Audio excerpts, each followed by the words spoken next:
আগের ভিডিওতে বলেছিলাম যে আমরা দার্জিলিং এর উদ্দেশ্যে রওনা দিয়ে দিয়েছি। তো ট্রেনে ওঠার পর ট্রেন ছেড়ে দিল। আর এই দুজনের তো বদমাইশি শুরু হয়ে গেছিল, দুষ্টুমি। এবার ট্রেনে উঠে হিয়ার সাথে ওর পাপার ভীষণ ঝগড়া। কেন না, এইবার হিয়ার এখন তো হাফ টিকিট নেওয়া হয়, কিন্তু ওর জন্য ফুল টিকিট দিয়ে বার্থ নিইনি, কারণ ও একা শুতে পারবে না, বাচ্চা যদি পড়ে যায় সেই জন্য। কিন্তু এই ফার্স্ট টাইম মিশুক দাদার জন্য আলাদা একটা বার্থ নেওয়া হয়েছে। সেই নিয়ে কি ঝগড়া বাবার সাথে, বাবাকে কিছুতেই শুতে দেবে না। ওকে পাড়া যাবে, একে পাড়া। এই বাবা চলে গেছে, এবার শুয়ে পড়।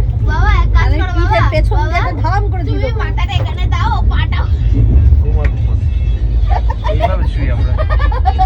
ঠিক আছে? তুমি পাটাও দিয়ে তুলে দে। হিয়া ওর বাবার সাথে এমন ঝগড়া করেছে, ওর বাবা বলেছে তোমার সাথে আমি আর শোবই না, বলে বিনোদদার বাড়িতে গিয়ে বসেছিল অনেকক্ষণ।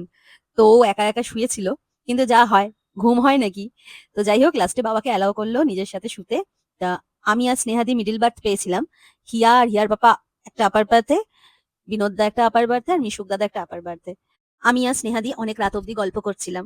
বেশ আড্ডা দিতে দিতে আমাদের জার্নিটা ভালোই শুরু হলো।